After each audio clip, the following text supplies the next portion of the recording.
The throne? It's a big chair made of swords. Hello, everyone, and welcome to A Cast of Kings, a decoding TV podcast about House of the Dragon. I'm David Chen, and soon we will not remember what began this podcast in the first place. We teeter now at the point where none of it will matter. Joining me today, she is the author of The Unofficial Guide to Game of Thrones, Kim Renfro.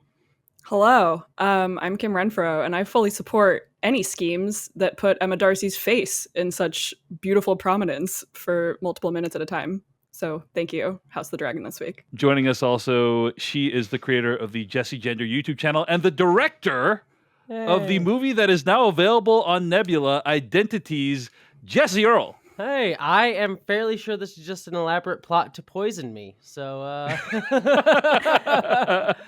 am fully on edge. Well, we want to say, first of all, a huge congratulations to Jessie Earl, whose movie had its world premiere this last week. You can now stream it on Nebula, correct? Yep, it is available on Nebula. We'll have a link in the show notes. But in addition, Jessie Earl also got engaged. I In did. the time since we recorded the last episode. Woo! Congratulations, Jessie. That's awesome. Yeah, no, it was really wonderful. We had a whole plan because we did a Q&A after the premiere.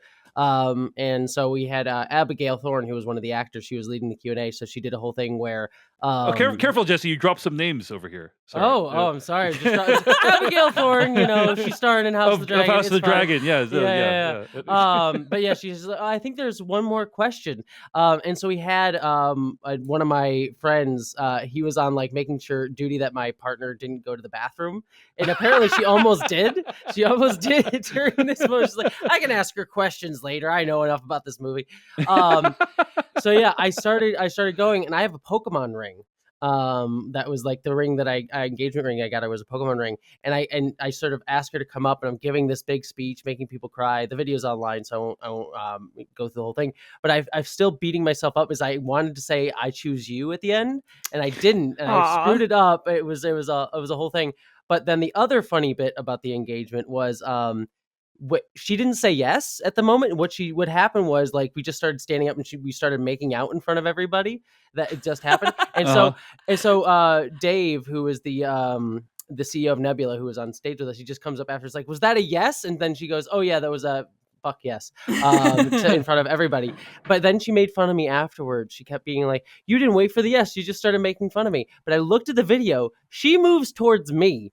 She just went to me and started making out with me. So it's her fault that we didn't get a verbal yes. But yeah, it was a wonderful, wonderful moment. So wonderful news. Yay. Congratulations. And appreciate, when you have like a major life event like that, like getting engaged and having your your movie world premiere. It's like, I'm sure it's quite a bit of a come down to just come back to recording the podcast with us, but we appreciate you walking amongst us small folk, after the highs of your last week. So this is very much still a high of my life. I adore you too, but yeah, it's been a wild week. It's been weird to go back to like normal life. It's like, oh, I just go home and feed my cats now. Yeah, you're still the same person. Exactly. A truth of life. Anyway, on today's episode of A Cast of Kings, we are going to be discussing Season 2, Episode 3 of House of the Dragon. This is the first time that we have recorded an episode of this podcast after the show has actually debuted to the public. And I just want to say it's been fun to see all the reactions that people have. The memes are still alive and well in Westeros, and so it's just been fun to see how people are reacting to the show. We'll talk about some of those reactions in our bonus episode today as well. I also want to mention a few follow-ups from last week's episode. Of course, you can always write into us at acastofkings@gmail.com. If you are a paid subscriber, you can comment at decodingtv.com. We got a few comments talking about Adam from last week's episode. I had made the comment that he was collecting rocks, looking at dragons, but in fact, he was not collecting rocks. That would have been a very silly activity. He was, in fact, collecting clams for the soup that he mentioned making earlier that episode. So thank you to everyone who sent that correction in. We really appreciate it. Speaking of corrections, Chelsea from Dallas also wrote into acastofkings@gmail.com saying, I'm sorry, Jesse, but I was yelling at my phone when you kept saying gold cloak in reference to Kristen Cole's hypocritical speech to Eric/Eric. They are white cloaks, and the cloak color schemes are super important in Westeros. George R.R. Martin made something easy for us. LOL, end quote. So, Jesse, you accidentally said gold cloak, but in fact, they're white cloaks. Do either of you have any insight as to the color hierarchy for the cloaks in Westeros? I do not, but I am properly shamed for my mistake. Because there are gold cloaks. That is a yeah, thing, yeah. too, That's right? I think that's why The gold I was cloaks screwing are up. like the city watch. I see, Oh, I see. that's why. That's why. Mhm. So yeah, that's why I screwed up. So like Sir Harwin Strong, Mm-hmm. and like Blood, Mm-hmm. who, you know, we've talked a lot about Blood, the man. Mm-hmm. He was. And Damon was head of the gold cloaks at one Yes. point too. Yeah. Yes. And are white cloaks? I would assume white cloaks are more prestigious than gold cloaks. Yes. Yeah.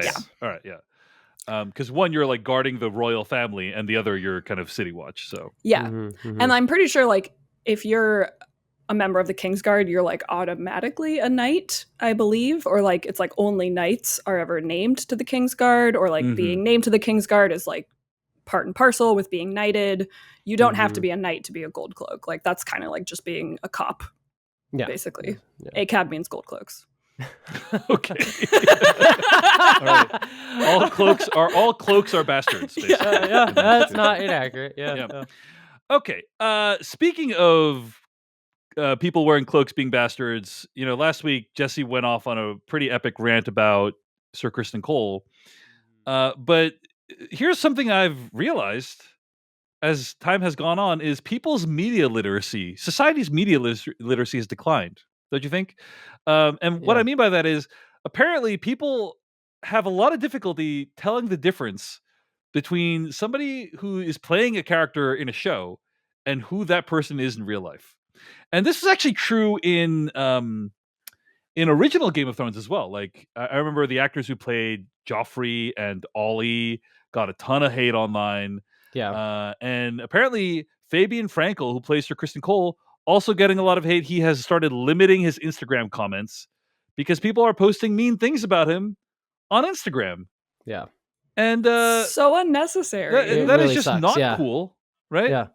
Like it ruins our ability to enjoy hating on Criston Cole. I don't want to defend this man in any way, but yeah, it's absolutely atrocious to go and harass this man. I mean, I've dealt with my own level of internet harassment, and it really, really sucks, and it's really horrible for people to just not differentiate the character and the person. And it's I agree with you, David. It's become this weird thing where it just has become more and more common, where people just do not differentiate between the actor and the character, and it sort of bleeds over in a lot of different ways, to the point where I know a lot of actors like prepare themselves whenever they play a character like that because they know they're going to get it. And it really is just a really horrible part of our current age. So yeah.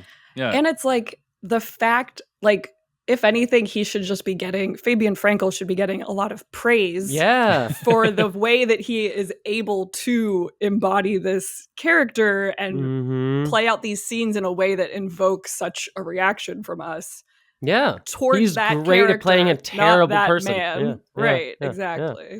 Same with, like Jack Gleason, who played Joffrey in Game of Thrones. Like, watching that guy talk in interviews was such like a night and day thing, and you really got an appreciation for like the way that he is able to portray King Joffrey as such like a little shit that you just want to, you know, smack around a little bit, like Tyrion. I don't endorse violence. I shouldn't have said that, but still. But against Joffrey, I think it's warranted a little bit. But yeah, we do not support like real life harassment of any actors whatsoever. If you have mean things to say about Sir Criston Cole, email them to us instead at acastofkings@gmail.com. All right. This also happened, by the way, with Nathan Jones, the actor who plays Rictus in Furiosa. Did you guys see this? Oh, really? Yeah, because so there's a character named Rictus in the new Furiosa movie. He's also in Mad Max, and he had to put out a statement clarifying, FYI, I'm playing a character in the movie. That's not actually me. I don't actually believe those things that the character believes.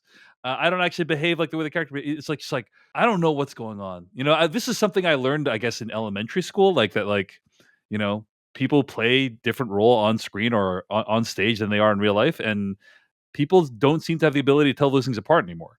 Yeah, I mean, this is a larger conversation, but it goes into just our inability to separate the reality that we get presented on television with real life reality, and that becomes even more a problem when we talk about like news events and things like that. But I think it's the same. It's the same sort of issue there that sort of bleeds over into fiction, and people also being very moralistic as well. There's a lot of moralizing about fiction, about like, oh, if you watch a show that showcases something awful, you're also awful if you enjoy it. It's like there's a difference between the entertainment that we enjoy and our ability to separate that from like what we would actually do in real life. So yeah. Absolutely.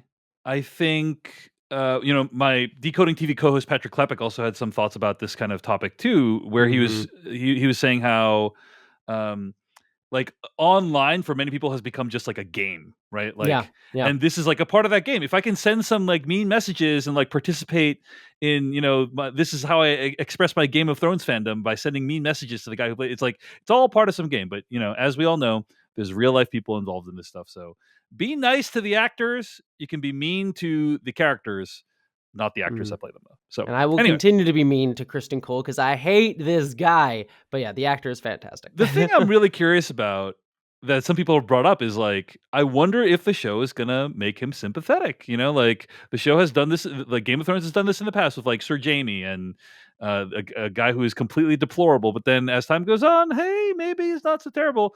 I'm curious if and how the show is going to complexify Kristen Cole, which it already starts to do a little bit in this episode, right? Yeah, it does. It does. Yeah. And it's interesting too because they kind of did the reverse with him too. Because in season 1, when he starts off, I actually kind of did like him and his relationship with Rhaenyra to a degree. I thought there was some positive elements of that gets twisted by his assholery. So it's been like kind of a reverse shitty arc for him so far. A reverse shitification. Yeah, exactly. And shitification, as they say. Yeah. Okay. Thank you for all the feedback. acastofkings@gmail.com. We love to hear from you about what you think of the show and what's happening. All the corrections, all the commentary, we read them all. So thanks to everyone. acastofkings@gmail.com is how you can reach us. Let's talk about season 2, episode 3 of House of the Dragon. Overall thoughts. What did you think, Kim Renfro? I found this episode delightful. I think that the sort of ping-ponging between like how Team Green and Team Black are strategizing in the escalating war, and then leading up to the sort of more extended scene with Rhaenyra and Alicent in the Sept at the end, it was one of those things where I feel like people are going to be divided on that entire sequence and like the idea and the execution of it. I loved it, and I thought it was a great way to once again like take this big epic story, give us the scale of it, starting with like this bloody battle at the opening, and end it with just like one of those two-hander scenes of like it really comes down sometimes to just two people talking in a room, and great performances and great writing. Jessie Earl, thoughts on the episode? I agree with everything that Kim said, especially about that last scene. I'm a bit more lukewarm on this episode because it feels a tad bit like wheel spinning before we get to bigger stuff. And this is something that kind of did worry me coming into this season, and even the show to a degree, way back in season 1, where there's a lot less sort of source to pull from. I mean, there's a lot of big events when you read the book, like a lot of different things happen within this short period of time, but it's also again, much shorter period of time and much more condensed narrative than something like Game of Thrones, which is very, very sprawling. And so I feel like this episode, it has a lot that I really love. It has some great actors getting to act scenes, which is my favorite thing to love Game of Thrones for. But it does also feel like it's a little bit like chugging a little bit to sort of pace out the entire season and big events. And so we get this sort of like, and I do enjoy it, but we get this sort of like big, like sneaking in to talk to Alicent sequence that is here. So I don't know. It's definitely not a bad episode. I don't want to sort of give that impression, but it does sort of feel like it's stalling its wheels, if that's a phrase. It's sort of chugging spinning its wheels. Yeah. That would be the phrase. I'm a writer. I write things. But yeah, it does seem like it's spinning its wheels just a little bit for us to sort of extend out the season. So I like it, but I was not in love with it. Yeah, I overall liked it just because that final sequence is really spectacular. I will say, as I was watching it, I was thinking to myself, I bet this doesn't happen in the book. This seems pretty far fetched to me. And we will talk about in the bonus episode whether or not it actually does happen in the book. But I think I was right about that. I mean, it's like a kind of a wild thing to have happen in the show. And it also feels like the show so far has been Rhaenyra being like, should I, shouldn't I, should I, shouldn't I? It's been, going on for a while. And like now I think the answer is reached, but it just, it took 3 episodes. Could it have taken 1 to 1.5 episodes, Jesse? Yeah. Maybe, but like whatever, it's fine. They got to the destination where they're going. And I expect things will pick up rapidly from this point forward. So I overall, I'm probably between you two. I think I like the episode. Some spectacular things happen in the episode, but also, yeah, they did kind of drag this Rhaenyra thing out a little bit as the season's kicking off. So let's talk about what actually happens in season 2, episode 3 of House of the Dragon. First of all, I think we had speculated. I don't remember which one of us, maybe all 3 of us, that the opening credits might change as the season goes on. Yeah. And in fact, there is a change already, and the credits now include an embroidered rendering of young Jaehaerys Targaryen's death and the hanged ratcatchers.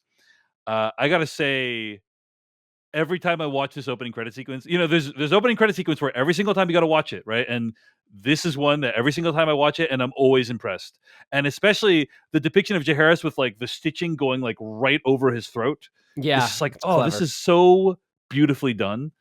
I loved it. It's a good evolution of the idea from Game of Thrones, where things changed every episode. And again, still we already talked about this, but just such a great improvement over season 1's opening credits. Absolutely, it's blowing season 1 out of the water in terms of opening credit sequences. Kim, any other thoughts? Yeah, I love beautiful violence rendered. Like it's like obviously when you're tuning into a show like House of the Dragon, you're getting some gnarly stuff, and to kind of like set the tone with this like the contrast between sort of like the beauty and the putting it in that sort of like medieval time period visual with the score. Yeah, it's just chef's kiss. Way to go. Good work, team. Agreed. All right. The civil war between King Aegon Targaryen and the Hightowers, aka Team Green, and Queen Rhaenyra Targaryen, plus the Valerians, aka Team Black, continues to ramp up in this episode. Phew, got through that. And we're going to split the discussion into how both camps are strategizing throughout Westeros. But first, let's break down the opening scene, showing the Battle of the Burning Mill.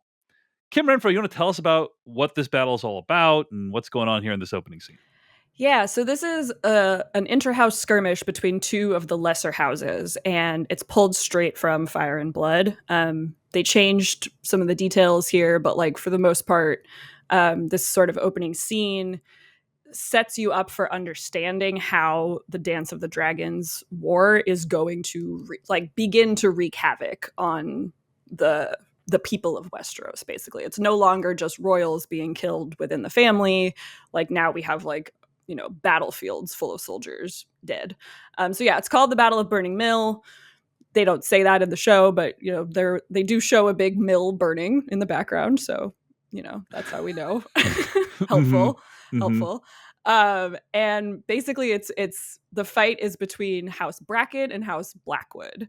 They kind of set you up with like the fight just being over boundary stones, which it's kind of cool. This is a callback all the way to season 1, episode 6. There was a small council meeting where you could hear like the lead into the meeting was sort of quiet discussions about the fact that the Brackens and the Blackwoods were at it again, because this is effectively like a centuries long feud between these 2 families, and usually the fights were over the boundary stones of their land. And in that episode 6, you hear, I think Rhaenyra was the one who had like the more practical suggestion of like, oh, the solve here is just to ask some of like the older townsfolk where the actual boundary is supposed to lay, because they would know. And here we see that it's like the young lords from these 2 families who are starting to fight over it. And it's almost like you get the impression that it's like a prank that they pull sometimes, like in the middle of the night, they just like move the boundary stones. But this time that fight escalated into like a full-blown war. And that's because of the propaganda that has been spread about Rhaenyra. We hear someone from the Brackens they wear yellow and they are Team Green. The Blackwoods wear red and black and they are Team Black. And you hear the Bracken calls the Blackwood like a babe killer because that is the trickle down effect of the propaganda that we saw in the last episode of people saying that it is Rhaenyra's fault that Jaehaerys has been murdered. So yeah, it's sort of like the first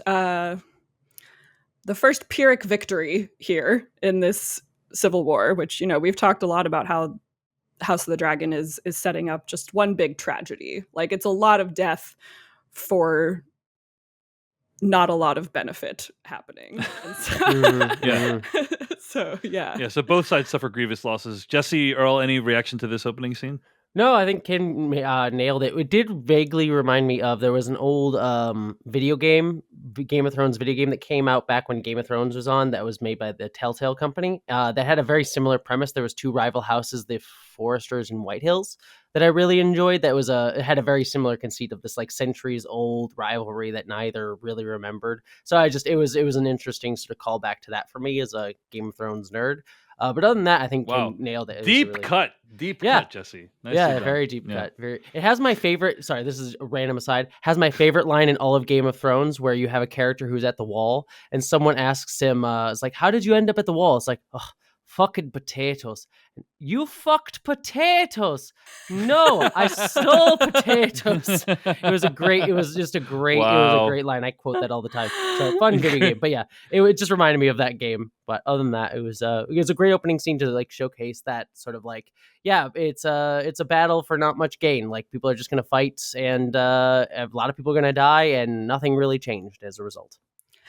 You also reminded me with that Telltale game reference that it's like its own little encapsulation of exactly what Rhaenys talks about later in the episode, which we'll get to. But this idea that like no one's going to be able to remember exactly how this all started, that's very much the Bracken and Blackwood and enmity. Is like, people talk about it being like, why have they been enemies for centuries? And like at this point, people don't really know, but clearly they're still very dug in on their opposing sides. Yeah, just to completely remove context from this anger and vitriol, but it just lingers for forever. Yeah, it is a sort of microcosm of that. Yeah. And they also, that episode 6, that season 1, episode 6, small council scene is not the only time that we've seen the Brackens and Blackwoods before.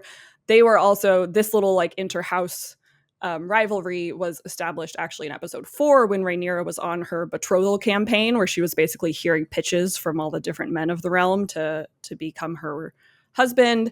And a very young man from House Blackwood was proposing to her, and a slightly older teenage looking like Bracken kind of was making fun of him, and then they broke out into a fight. And the little one wound up killing the older one. And it was this like awful kind of like, oh my God, like the young men of this realm are like already starting to participate in these like brutal acts of violence that are kind of beyond their years and also like unnecessary in so many ways, but it was sort of becoming normalized.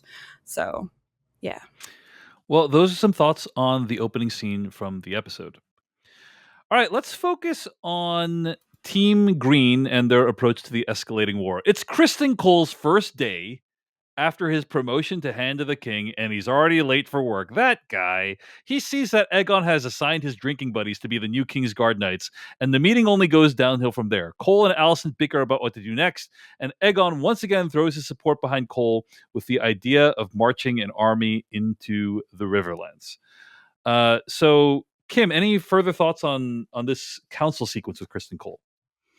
I just love, further evidence that this guy sucks. Can't even show up on time to work after he's been given an undeserved promotion. But also, also the sort of like passive aggressiveness between him and Alicent. That's like just their whole dynamic. I'm finding fascinating with like the sex that we had at the end of that episode, and then we cut to them now, sort of like sparring in public, and it's like clear that they have this intimacy, but also like passive aggression towards each other, like I said. They have a really weird relationship, I have to say. Maybe it's all part of this weird sex game that they're doing, is like being angry at each other at the company meeting, Yeah, and then they like work it out in the sheets. Yeah. I also love that this is another, like, small council meetings are just so rich for George R. R. Martin lore. As we just said, like, the Brackens and the Blackwoods were mentioned in past ones. In this small council meeting, we get a mention of Lord Grover Tully, which I just feel like it's worth noting that, yes, that is a direct Sesame Street reference that George R. R. Martin made. He literally named characters Grover and Elmo in Fire and Blood. He's done this before with like other things. I believe that there was a whole reference in A Song of Ice and Fire to like his football team that he supports, and he likes sprinkling in very like anachronistic mentions. So yeah, Lord Grover Tully is not a Muppet, but named after one. Just imagining like just a Lord Muppet sitting on a throne or something like that. Mhm. That'd be perfect. Yeah, everyone else is human in House It's of just he's a Dragon, Muppet. except He's a Lord Muppet. Grover Tully. So the High Tower soldiers arrived to fight under Kristen Cole and were introduced to Alicent's brother Gwaine. And they also have like not a great tense relationship right out the gate. Also, Gwaine, I think the actor who plays him, isn't he also in Slow Horses, right? You guys know who I'm talking about? Oh, is No, he? sorry. Yeah, I've watched Slow Horses. I believe you're right. Freddie I think Fox is the actor, and yeah. he's a major character in Slow Horses, which, by the way, great show. It is a great show. He plays And Spider. that's a great name, Freddie Fox. Yeah. But Slow Horses fans will be rewarded by seeing him playing Gwaine here. Also, I just thought of both of you when I saw Kristen Cole apparently has a terrible new haircut in this scene as well. I felt that was such like, it's like Schadenfreude, like being like, oh my god, he has this like dorky haircut now. It's so dorky. I assume it's like more practical for fighting, for like wearing his helmet more often. I don't like I there must be an in-universe reason why he got a doofy ass haircut. I like to imagine that he got it because he's like, I'm Hand of the King now. I can treat myself. I'll get a nice haircut. And this is what he said. It's like, I look so cool. But it's like he like went to like the supercuts of King's Landing. Yeah. Wow. I'm gonna treat myself at the supercuts. We're really going out there today. Because like Supercuts hatred on the podcast. Sorry, I didn't think. I actually doubted whether or not it was a haircut at first. I was like, is that just a really bad case of hat head or helmet hair? Potentially.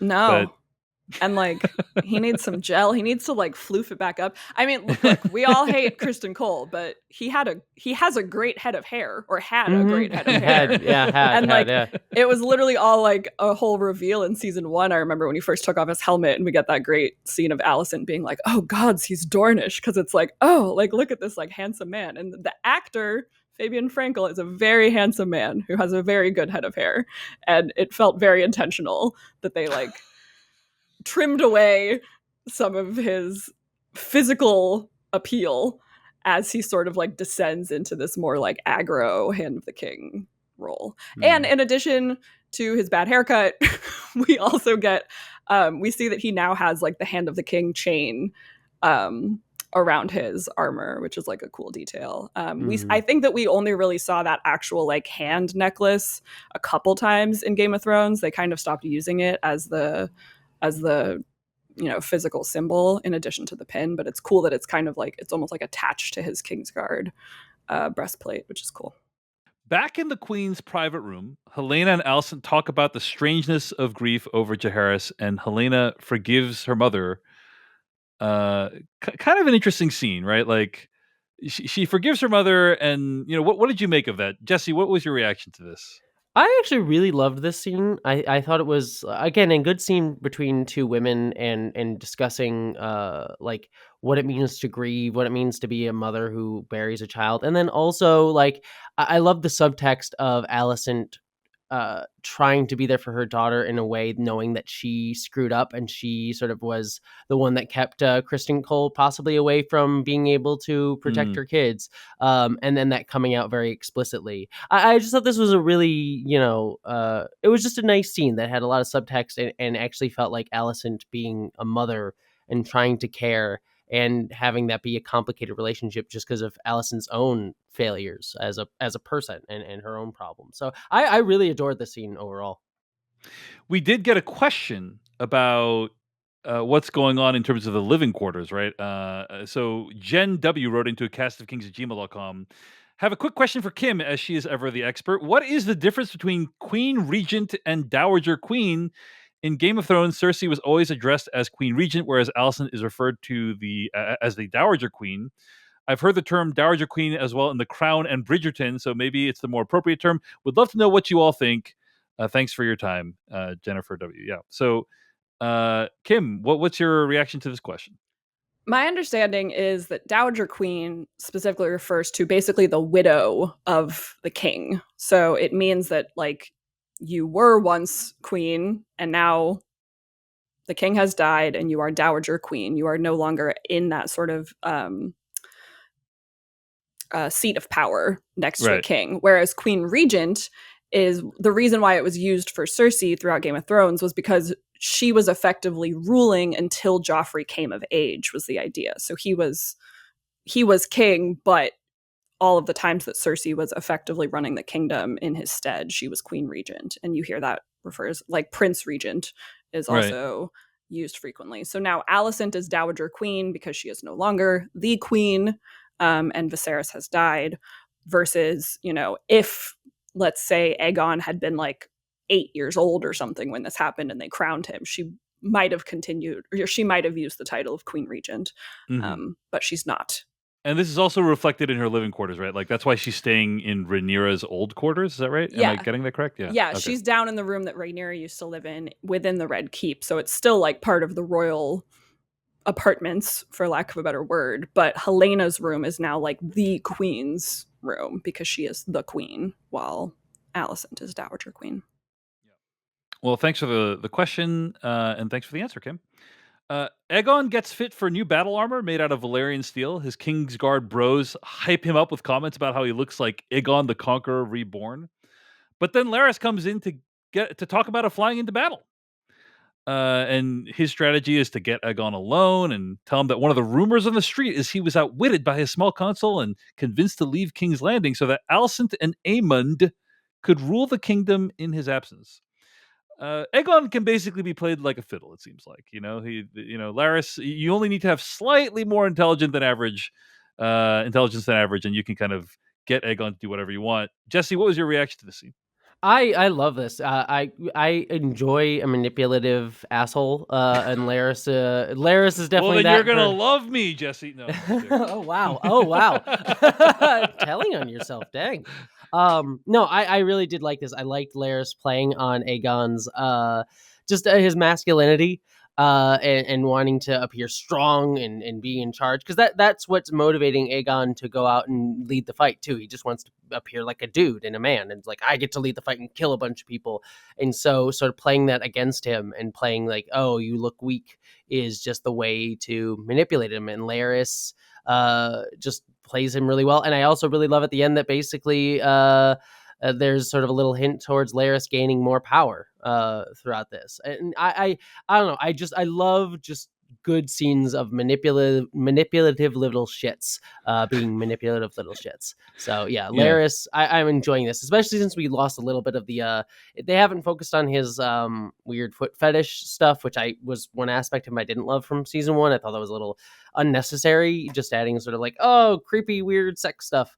And he's not kink shaming, by the way. People can have their own kinks, right. Yeah. But he's like a disabled character too. So yeah, it's like exactly. Making the disabled character to be like more deviant, I guess, is kind of in the visual language of the show, I think was not great. But it was unnecessary. But I do like his character when he's played this way. So yeah. And as you mentioned, Aegon rewards Larys for his ongoing advice by naming him Master of Whispers.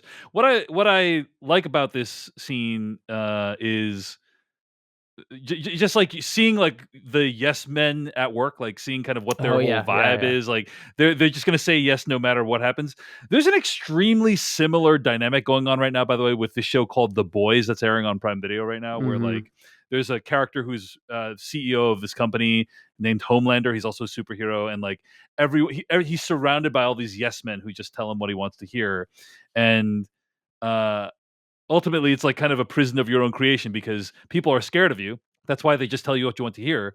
But then ultimately, you end up depriving yourself actually good advice. It's a tale as old as King Lear, so it's unfortunate, and I am curious if they will actually lead, these yes men will actually lead him to disaster at some point in this season. So moving on, Aegon and the bros go to a bar where a man claiming to be one of Balon's bastard sons has been bragging. Now you might ask yourself, who is Balon?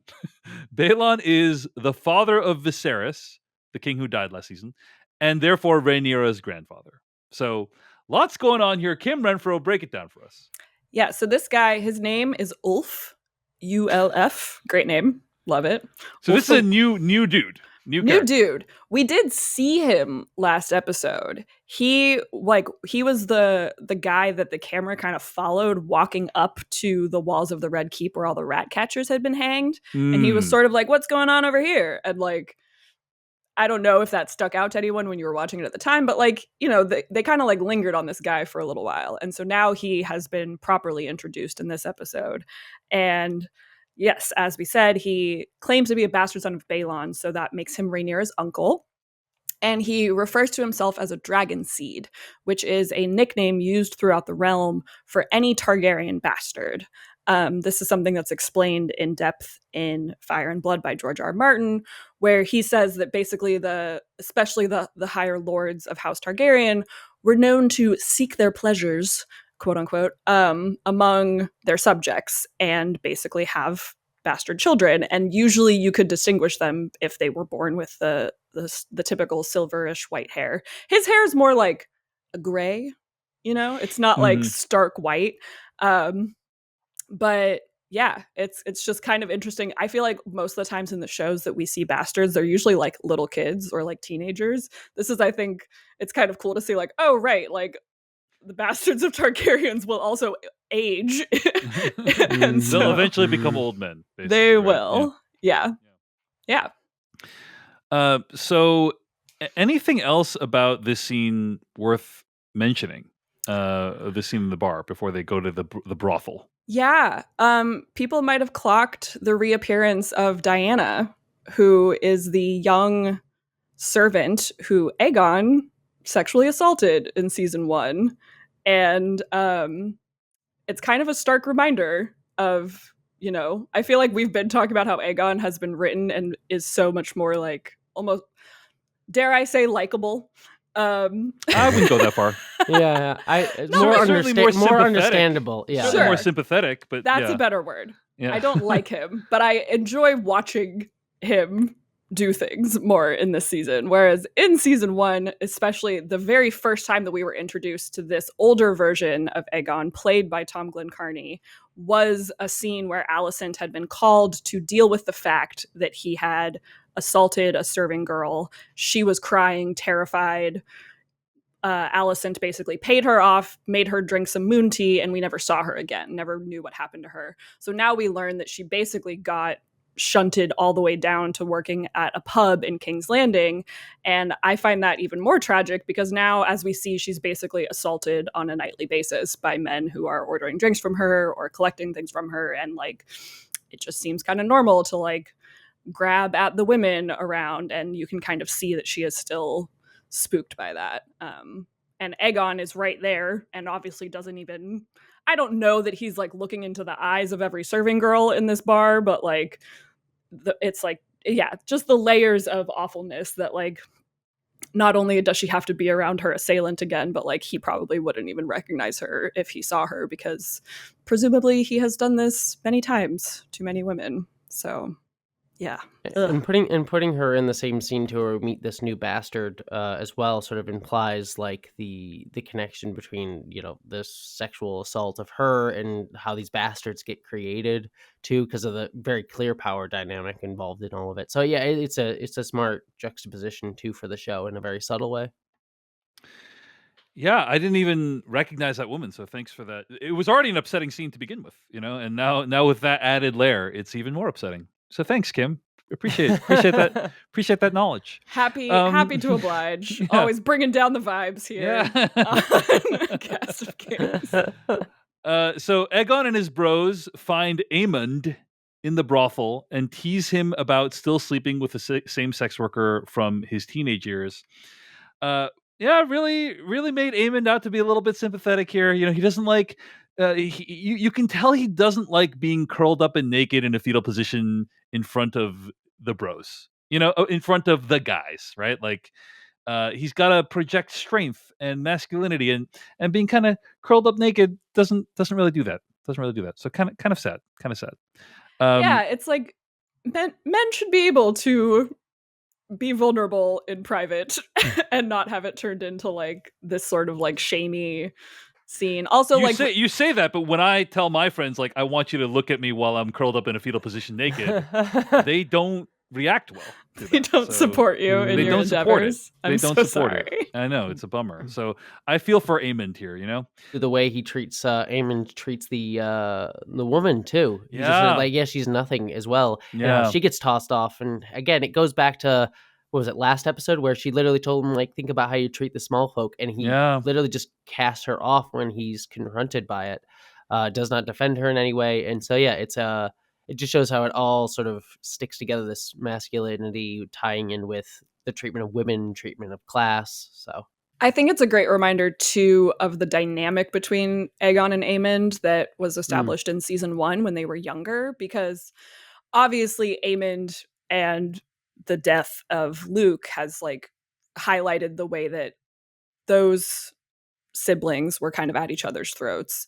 But if you remember, like, Aegon was really one of the primary drivers of Aemond being bullied. Like, the whole, like, they gave me a pig instead of a dragon thing, like, seems to have been more of Aegon's idea, and then Luke and Jace were, like, there and, like, happy to go along with it. But, like, Aegon has always been the one who was older and had a bit more power, and this is kind of a reminder that, like, their relationship as brothers has never been a close one, and clearly there is still a lot of deep wounds there. So, also, just a side note, Aemon's sapphire eye looks hella cool. Like, when he kind of struts away, and I'm like, oh, like you understand sort of like how these people became sort of mythological legends in the history books as like the centuries went on, because anyone who had ever seen him like strutting around with like that gnarly scar and a sapphire in his eye, like, Gotta say, I also think there's like a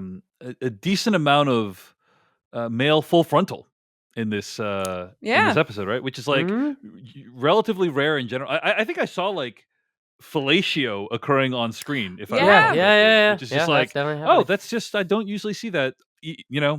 On cable, like on the premium cable network like HBO, they usually don't show that stuff. So it's like, but hey, bravo to HBO for kind of making up for the crimes of the past, where the balance between female nudity and male nudity definitely not an even scale with Game of Thrones, and now they're kind of trying to even the scales here in House of the Dragon. So I appreciate it. Just I'm definitely fine with it.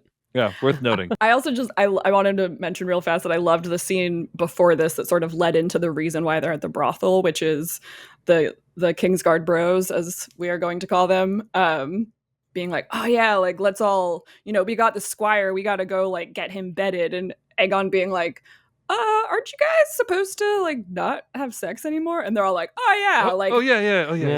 heavy wink, like and like you kind of see Aegon be like, oh, like they're really not going to follow the rules at all, which it's like, what did you think, dude? Like putting these guys in that position. But like, once again, the whole like surrounding yourself with yes men and like the wrong types of people, I think like Aegon realizes relatively quickly, like, oh, like I didn't just promote these guys into like esteemed positions, like they are going to be the same dudes and therefore not take their actual duties seriously here. And he also just kind of like push it too. Is like, yeah, no, you took a vow of chastity, and so it's. I think in his mind, he's kind of being like, I am the king. I'm telling these guys what to do, and they need to take it seriously. But it comes across more as this exercise of power, of like, I get to have power over you as my bros now. Like, you don't get to just be my bros. I'm over you, which is both isolating, but also to him, I think without him really realizing it. But also just kind of goes to that sort of like power corrupts idea that we get to see. So yeah, I thought that was a really smart scene as well. All right. Well, that is a lot of what happened with Team Green this week. Let's move on and talk about what happens with Team Black this week. Team Black is debating the wisdom of charging into war with dragons, and Rhaenyra is primarily concerned with keeping her remaining children alive. So obviously there was a big cataclysmic event last episode, the assassination attempt with Eric and Eric. Rhaenyra has them buried together. Very sad, and discusses the impending war with Rhaenys. And this is the key scene in the episode, in my opinion, right? Rhaenys talking with Rhaenyra about how hotter blood seems to be dominating the Team Green side of things, given the rash assassination attempt plan.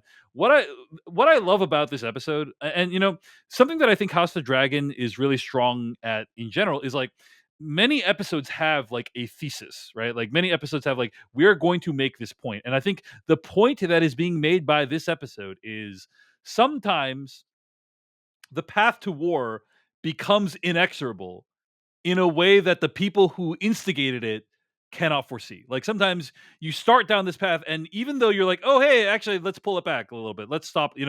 Sometimes it takes on a mind of its own in a way that cannot be controlled.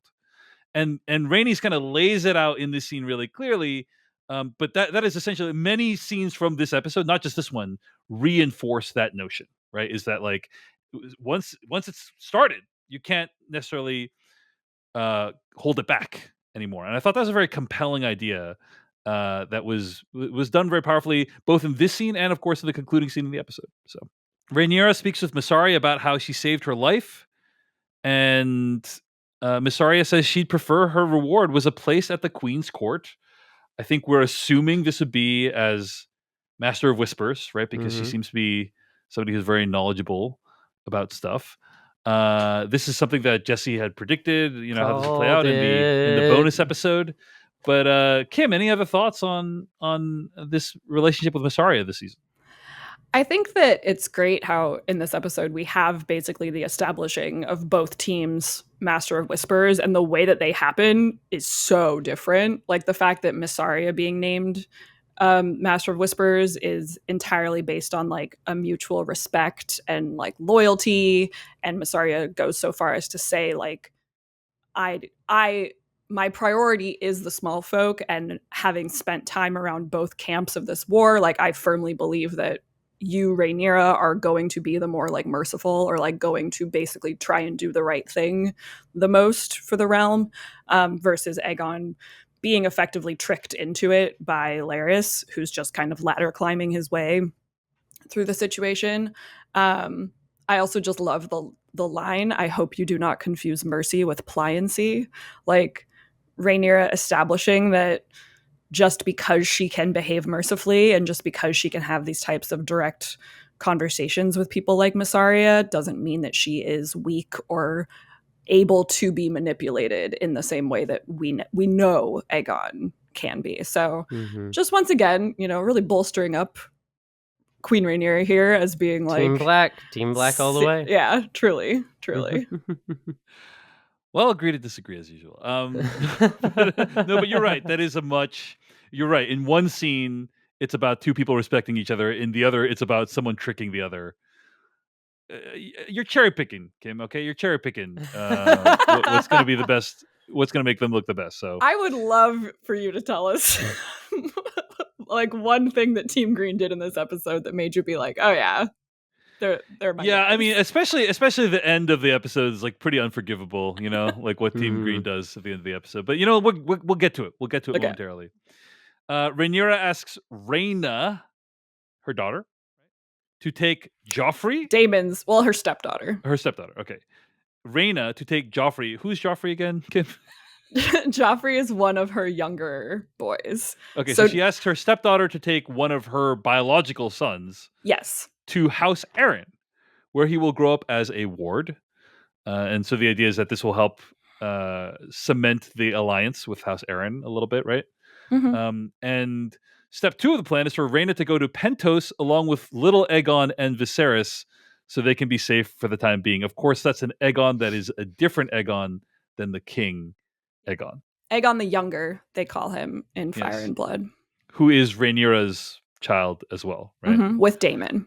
Yes. Yeah. Okay. Aegon and Viserys. Joffrey was her last son that she had with Sir Harwin Strong. That the introduction of older Rhaenyra in season 1, where she gave birth and then immediately had to like walk up to Alicent's room, that was baby Joffrey. And so he's now, I'm assuming, like between the ages of 5 and 7, maybe. He's like a little bit older. He's kindergarten age. He's gonna go do kindergarten at House Aaron, basically. Yeah, and we see that Rhaena is not happy about this. She doesn't want to be made a mother, and she doesn't want to be sent away in this critical time, right? So Rhaenyra's small council wants her to send out dragons, go on the offensive, but she wants to give Daemon time to gather her a real army. Unfortunately, he is ghosting all of their ravens requesting updates. He's supposed to be at Harrenhal, kind of gathering together this army. He's not responding to any messages. Rhaenyra and her council don't really know what's happening to him. We'll talk about him later on in the episode. There's also this suggestion that she hide herself, but there's basically like a big power struggle going on, where these guys think they know how to run this war better than her, and they're like, maybe you should hide away and kind of do your own thing and be safe. And she's like, well, then who's going to rule in my absence? It's very tense and unpleasant, and they clearly do not trust her because I think they see her as indecisive, right? Like, what are we doing here? And I think on some level she is indecisive, but that's solved probably by the end of the episode. We spend a little more time with House Valerian this episode as Rhaenys and Corlys discuss Rhaena and how there's no time left because they are at war. Rhaena and the boys depart Dragonstone along with the little dragons plus 4 dragon eggs. Meanwhile, Bela is sent scouting and spots Cole and Gwaine Hightower in a field and chases them into the forest. So a bunch of stuff happening here. I actually really love this scene with Rhaenyra kind of presenting the eggs and basically being like, if everything goes to shit, like, this is the last of our people that you will carry with you. Like, if everything goes badly, you are carrying on like the tradition and the legend of the Targaryen line, which is just a very powerful, concept, right? And very, very potent and very moving as they kind of say their goodbyes. Any thoughts on any of the stuff that's gone on so far with Rhaenyra and her children this episode? I love the inclusion of the importance of like the baby dragons, and it's not just that she needs her sons to be kept safe. It's like she needs her sons and their young dragons to be together and away from the threat of danger right now. And even the team that's with the eggs, it's all very in contrast to what we know centuries later Daenerys Targaryen's experience is going to be with her dragon eggs and raising her dragons. Like, Daenerys basically has to just guess how dragon hatching works and how bonding with a dragon works and how to carry your baby dragons.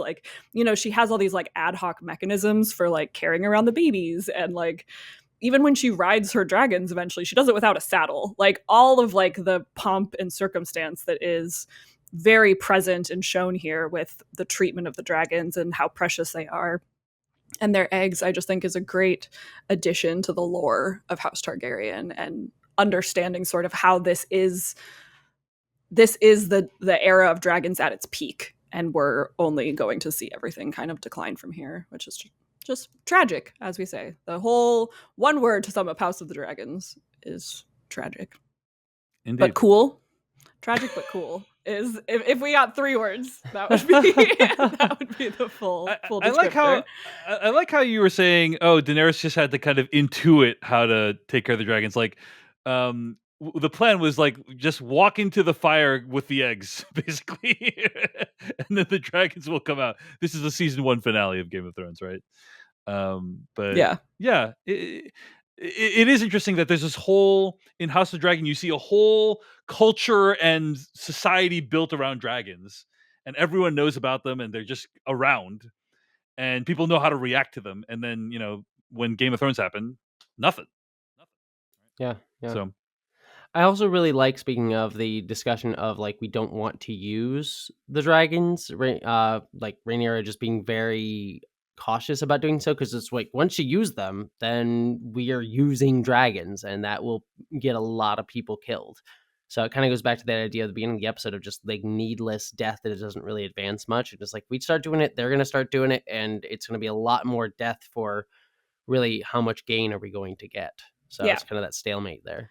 Yeah, it's exactly the analogy of dragons as like nuclear weapons. Mm-hmm. Exactly. So it's like once you start using them, it's sort of like mutually assured destruction will take place. And I also appreciate that like Rhaenyra says that. Kristen Cole also says that in the small council meeting. So tiny win for him. Got just acknowledging that like he also is aware that like you don't want to start out with using the dragons. And the fact that he says that, and it's like it's pretty much taken seriously, and everyone's like, okay, fine, we'll go with your plan. Or Aegon is like, fine, we'll go with your plan. When Rhaenyra says it, like the men kind of like scoff at her, and I'm like, she's right. Like she's right, and the other team also knows it and is using the same strategy here. So like the juxtaposition there, I think, was also great in this episode.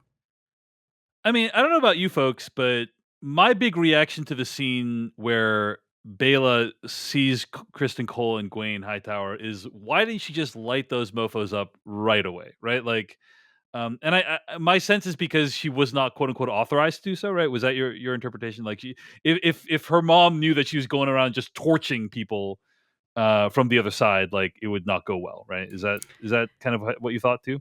Yeah, it reminded me of like the same thing with like Rhaenys not torching House Green when she was also kind of like right in front of them. Was like right, like no acts of war done without the approval of your ruler, and like does she really want to be the one to escalate things in that moment? Plus like, yeah, I don't know, right, like she was only supposed to be watching from a distance, right. Not I'm just gonna in battle. I mean, I just have this gut feeling that between Rhaenys and then this decision from Bela, probably a lot of deaths could have been prevented if they just kind of used their dragons in that scenario. But hey, I guess I sound like the American military in Oppenheimer, you know, like that's me, you know, and I've become that which I despise. So, you know, I'll take it back.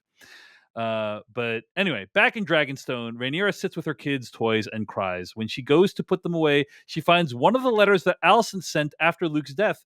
This is the catalyst for a daring plot. Instead of charging into battle, Rhaenyra decides to make one more play for peace by sneaking into King's Landing to have a secret conversation with Alicent in the Sept.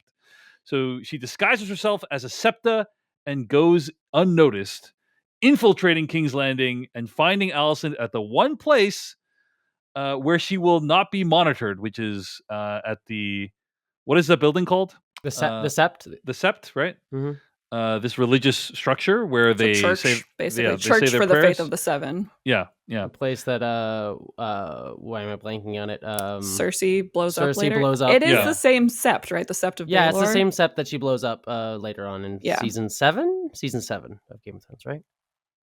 I think it was season 6. Yeah, that was the season 6 finale. The Winds of Winter. Yeah. It was. Yeah. Okay, so obviously pretty thrilling because Rhaenyra is going into King's Landing, a place where literally she could be killed at any second, and trying to talk to Alicent, who has great reason to suspect that Rhaenyra might wish to do her harm. And yeah, they have a conversation that I found to be perhaps unintentionally hilarious. I loved it. I have begun badly. I was like, that was funny. But then it becomes clear that they basically misread Viserys's email, and that in fact he didn't intend for Aegon to be king, and they just misinterpreted it. And you know, to me, Kim, when I was watching this, I was like, okay, this feels really far-fetched. Like, I don't think this actually happened in the book, just because it's such a wild plan. Like, it feels like kind of ridiculous. But I'm trying to figure out, like, what is the plot reason to do this, right? What is the plot reason for including this? And it's to reinforce that notion that it's like, on some level, it doesn't matter what Viserys said at this point, right? That's kind of what Alicent is communicating. He's like, on some level, it doesn't matter anymore. Like, the wheels are, you can't just call it, you can't just like, oh, what, let's do a mulligan on that one, guys, let's do a do-over. Like you can't undo it at this point, right? And that's what I think the purpose of this is, like, hey, they did everything they could to try to undo it, but they did not succeed. And like war is completely inevitable. There's nothing that can be done to stop it once the gears are already turning. Mhm. That was my reaction to this. I mean, Jesse, I want to hear from you. Like, what did you think of this whole heist sequence of them meeting together? Yeah, so a lot of things. So first off, I agree with you. This was really ridiculous. I was even saying to my partner while I was watching this, is like, this feels highly unrealistic and highly unnecessary. That being said, I'm willing to forgive that element of it because it does give us such a great scene. So Yeah. it's one of those things where you can see the hand of the author a little bit, where it's like, oh, they want to have a scene between these two actors. They want to have a scene between these two characters to get us there. And to be able to justify that, they have to do some kind of ridiculous stuff, which may stretch it too far for some people. For me, I'm willing to forgive it for the scene that we do get. And the scene is excellent. And I needed this scene because the thing that I hated the most, I think I talked about this earlier, the thing that I hated the most of last season was that misunderstanding that sort of led to the split of like Viserys's last words. And so getting this sequence where it does sort of say like, oh, it is laid all out. Allison does understand that it was a misunderstanding, and also Otto last episode sort of hinting that he kind of basically knew as much as well, and it not mattering works very, very well for me, because I just hated the idea that this whole war just started off on like he misunderstood him. Just, it frustrated me endlessly, especially since there's more better ways to have done that, I feel like. And so having this, I think, really worked for that. And then also, again, too, having these two actors getting to play off of each other, because the characters did have such a strong bond throughout season one. And I really did love it. And that was the tragedy of season one, was this friendship and this almost like, there was definitely certain like, romantic undertones, even if unintentional, throughout that whole season. And to see them split apart was heartbreaking. And so to get these two actors in a room together again, maybe even for one last time, considering that we're going to be at a war, it's going to be hard for these two characters to be in a room and justify them being in a room from now on. I thought was great. So yeah, ridiculous premise to get us here, but I think a really excellent scene, and justifies pulling this sort of stunt to give us a scene like this. Yeah, I would suspect this is the last time we're ever going to see these two characters talk to each other, which is pretty sad. But that said, Kim Renfro, really curious your reaction to this. I buy what the show is selling me as the reasons why this wasn't so outlandish of an idea. Damon's already done it. Like, he set the precedent that and by the way, I was talking to my wife about this, Kim, that like, I guess people can just pop on over to King's Landing really easily, but apparently like Harrenhal and Dragonstone and King's Landing are like not that far apart from each other, right? Is that, no, they're not. It's basically like a ferry ride away.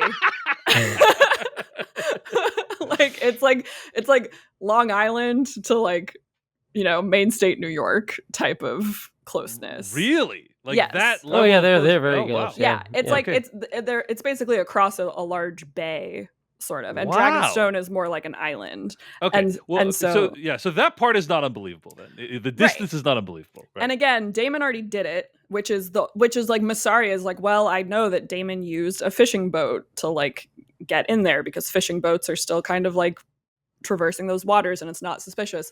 Also, like they laid the groundwork earlier in the episode when Ulf, the Targaryen bastard, is talking with the guy, and like the random guy is like, well, you don't really look like Viserys or whatever. And he's like, how do you know what they look like? And everyone's kind of like dead silent for a second, because you realize that most of the small folk never actually set eyes on the royals.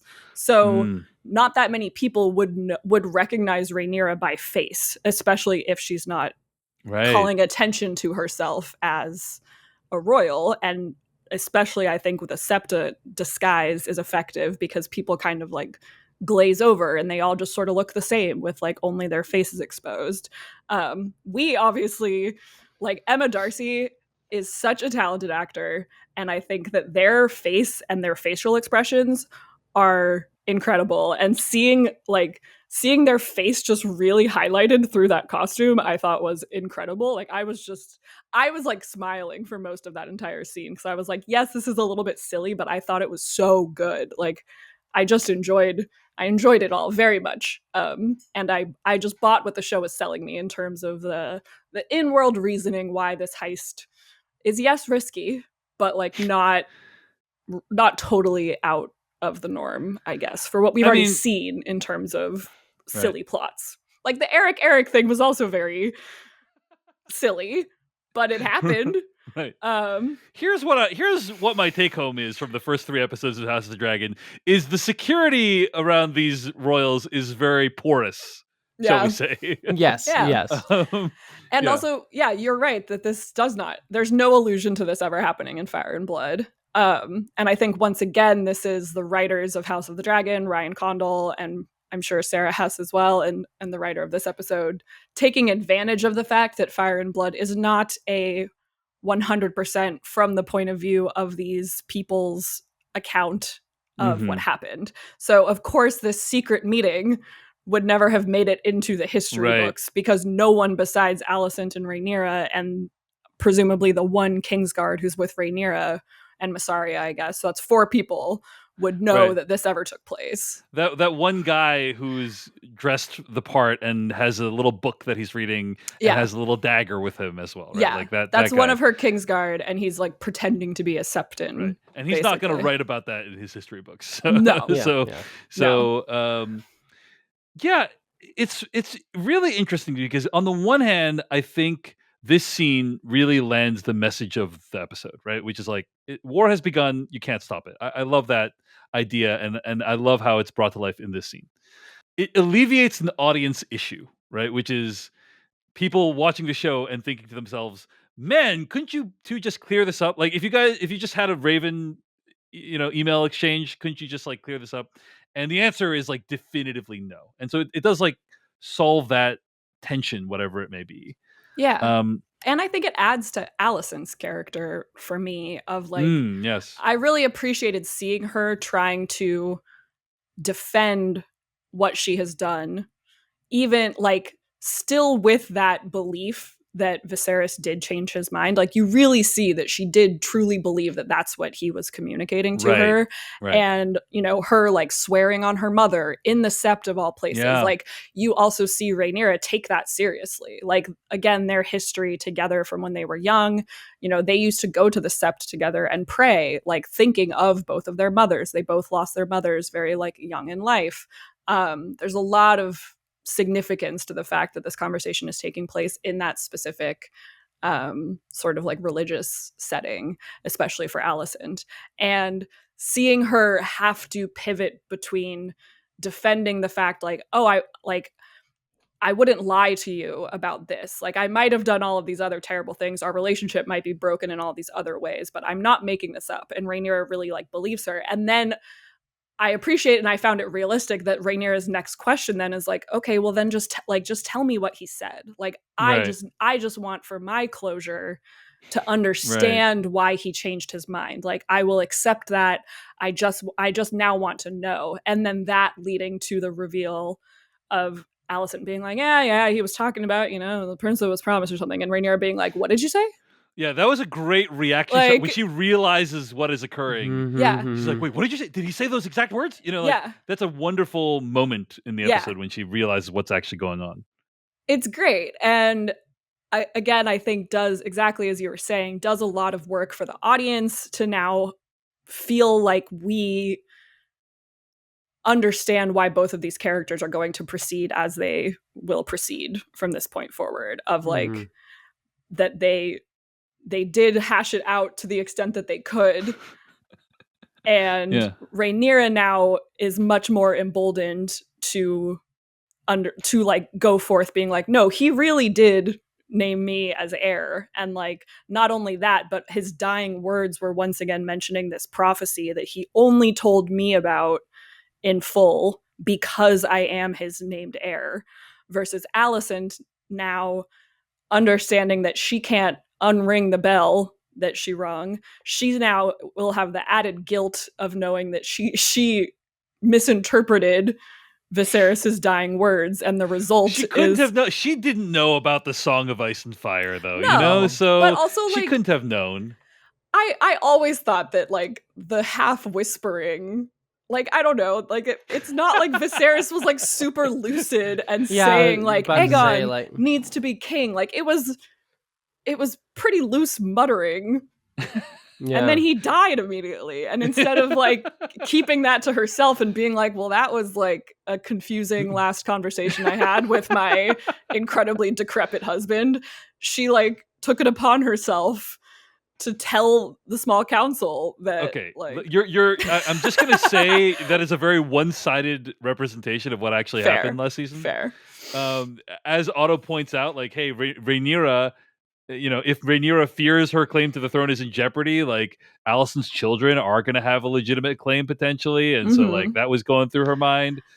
She thought she understood Viserys correctly. After all, she was his wife and not his daughter. So she had her reasons, but she did. What's great about Alicent, Kim, is she's a realist this episode, right? There's very little agonizing in this scene when she realizes the wrongness of what she's done. She's like, oh, hey, you know what?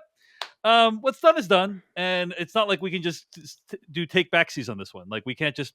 What is she gonna do? She's gonna go back to, like, hey, let's forgive the baby murder. Yeah, mess this up. Sorry, like, you're not the king anymore. Like, you can't. Yeah, nothing can be done. And I think it actually makes Alicent look smarter than Rhaenyra, because Rhaenyra is like, oh, maybe we can still undo. And it's like Alicent's like, no, the ship has sailed. Like, it's over. It's over. Yeah. So Team Green all the way is what I'm trying to say. So you're saying that the character who was trying to make sure that lots of people didn't die is in the wrong? Absolutely, David. Absolutely. Yeah. Just murderous David Chen over here. Yeah. Just saying. Yeah, and it's a tragedy of many errors, basically, and exactly to your point of, like, what Rainey said before, is that, like, too many things have now happened between these families, even predating Viserys' death, for peace to be possible at this point. And I, again, just really commend Emma Darcy's performance for, you can see the realization hit Rhaenyra that, like, all right, I have now tried as hard as possible to not go full-blown, like, war crimes on the situation, and now it's time. Let's go do some crimes. It's all out. Let the war crimes commence. Yeah. Queen do crimes. Yeah. All right. Any other thoughts about the scheme? We have some Daemon stuff to talk about, but any other thoughts on anything else this episode before we wrap up? Yeah.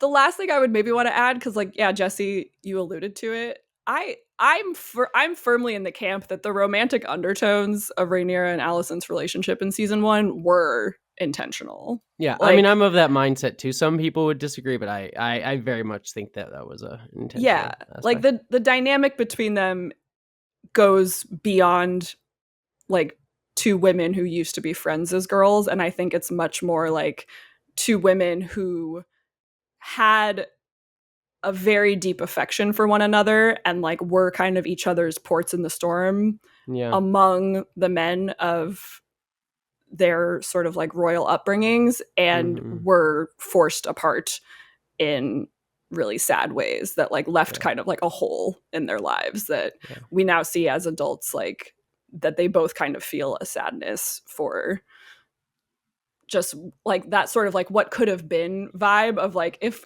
we were just two girls off in Pentos, right, like, in a different world, this would have been a much more, like, sweeter OTP. And probably like exactly like lifelong relationship that we might have had, but that's not the way that their universes work. And I also, like, I know that I rag on Alicent a lot, but I do feel for her, and especially, like, her younger self. Like, again, like, this scene with her and Helena in this episode, I think, was great and reminds you that, like, she was a child herself when she started having children, and she, in the same way that Rhaenyra was sort of groomed into the relationship that she has with Daemon, like, Alicent was very much manipulated into having the relationship she did with Viserys. It might have been a little bit more loving or whatever, but like, you know, that the scene of Viserys calling teenage Alicent to his room in the middle of the night and like having sex with her that she is very clearly not enjoying, like, is so burned into my brain.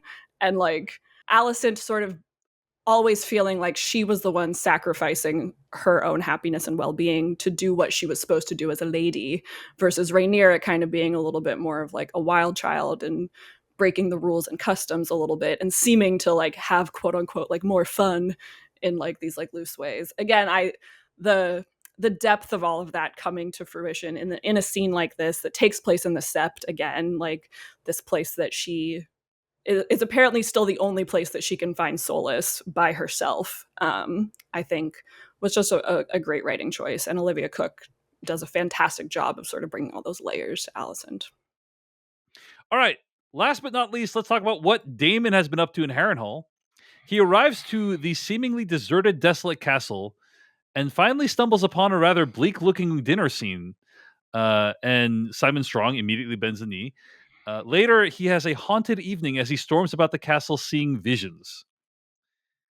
Not loving this whole Daemon storyline this season, gotta say. He's kind of just off on its own, going a little bit mad, seeing random stuff.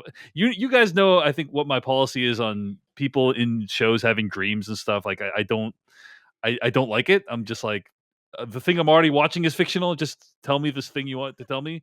You don't need to have like the fictional person's fictional thing, you know, like that's my hang So up you about it. hated the movie Inception. Every time they went to a new level of a dream, unless it's like, directed by God Christopher damn. Nolan. I mean, I will say, like, I really didn't like the dream episodes of The Sopranos. You know, I'm not a fan of those. Anyway, all that said, Kim Renfro, what the hell is going on here? What's happening? Well, first, I think we should talk a bit about Harrenhal, the castle, because Harrenhal in itself is almost like a little character within Westeros. It is the largest castle in the kingdom, and it was built before the Targaryens came to Westeros. So there was a family called House Hoare, Hoare, not derogatory name for a sex worker. And Harren the Black of that house decided to build the castle, and he specifically wanted it to be like the greatest castle in all the world. It took like 40 years to build. Rumor is they mixed blood in with the mortar of like the cement to build up all of the walls. And basically him bragging about like being the biggest man with the biggest castle made him a target for Aegon the Conqueror when he did come to Westeros and was having all of the different lords bend the knee. The consequence for Harren the Black not bending the knee was that Aegon unleashed his massive dragon Balerion upon the castle, and the dragon fire was so potent that it like melted the stone and basically like wrecked a large part of this castle's infrastructure in a very unfixable way. So all of these years later, the castle is still in disrepair and is sort of known to basically be cursed. And it is said that no man will ever be able to hold Harrenhal as a seat of power again, because it has this curse upon it, not only for the grotesque way in which it was allegedly built, but also because of the way that House Hoare met its demise within the walls of Harrenhal. So it has this sort of like spooky vibe to it, which I think that they very much lean into in this episode with like, you know, bats flying around out of like random rooms. You can sort of see like trees growing around the stone as if like nature is almost trying to reclaim parts of the castle. And then of course, you know, Daemon has these weird visions and dreams while he's presumably like sleepwalking, or maybe he's not, maybe it's all just a dream. We're kind of left to be like what's going on? This woman says you will die in this place, right? This brown-haired woman. Mm-hmm. I don't think we know who that character is at this point, right? I don't think it's a character we've seen before at this point. No, she's being introduced here. Her name's Alice Rivers, in case you need to know. And then Simon Strong, who is the man who bends the knee, he's not the lord of this castle. The lord of Harrenhal at this time is Larys, who's back Right. in King's Landing. Simon Strong is his uncle, I believe, or great uncle. I think Yeah. I think Uncle, yeah. And it's basically just like watching over the place in the meantime, but obviously you can see there's like not a whole lot to be doing. Like him and the 10 people that seem to live there are having like a sad dinner while like the roof leaks. It's just so wet there. Everything is just so so wet. you can smell, you can feel the humidity, the moisture in the air in that place. Yeah. And I appreciate that like Simon like points that out in the reasoning for why he immediately bends the knee and is clearly not trying to defend the home on behalf of Laris, because he's like, you see how wet this place is? Like that fire that killed Laris's brother and dad clearly was lit intentionally, or clearly was like accelerated intentionally. Right. Yeah.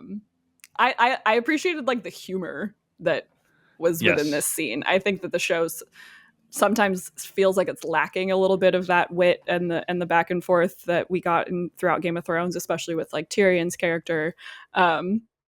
You know, Matt Smith is Daemon in this scene. I thought was great when he's like, when Simon's like, the throne, and he's like, it's a big chair made of swords. Like, yeah, this guy. So I also I don't mind the visions. I thought it was cool seeing Millie Alcock. That was come cool. back That was wonderful to see that actress come back and play that role again. Yeah, as young Rhaenyra. Nice. Yeah, and like Daemon's like reaction to that, like you can almost tell that he has an emotion tied to this younger version of his now wife, Rhaenyra. So yeah, who's stitching together, this Jaehaerys' throat, right? Yeah. When I was, lauding the craftsmanship last episode, of the body last episode, turns out it was the ghost of Rhaenyra. She was the one that did it. Yeah, neatly stitching the head on. Yeah, so we'll see where this goes. I agree with you. The Simon Strong, it's all very humorous. Like I enjoyed that part of it. Jessie Earl, any closing thoughts on this scene or anything else this episode?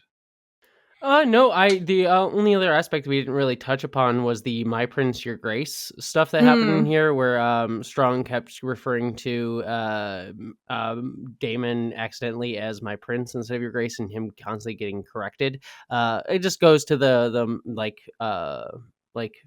masculinity of Daemon and him wanting to be king and him feeling emasculated at being, the king consort and all that jazz.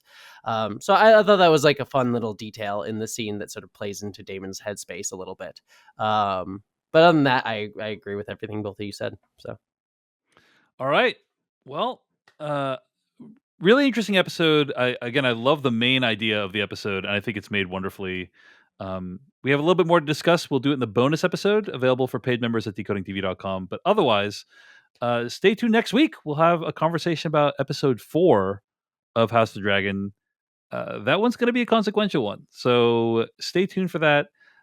They are Jessie Earl and Kim Renfro. I am David Chen. You're listening to A Cast of Kings, a Decoding TV podcast. We'll see you next week. Hey everyone, David Chen here. Thank you so much for watching that video from Decoding TV. If you want to get an audio version of the show, all you got to do is go to podcast.decodingtv.com. And if you want to support what we do, get ad-free episodes of the podcast and also bonus episodes of the podcast, go to decodingtv.com and become a paid member. Of course, you can also like and subscribe for more. We appreciate it. Thanks. See you later.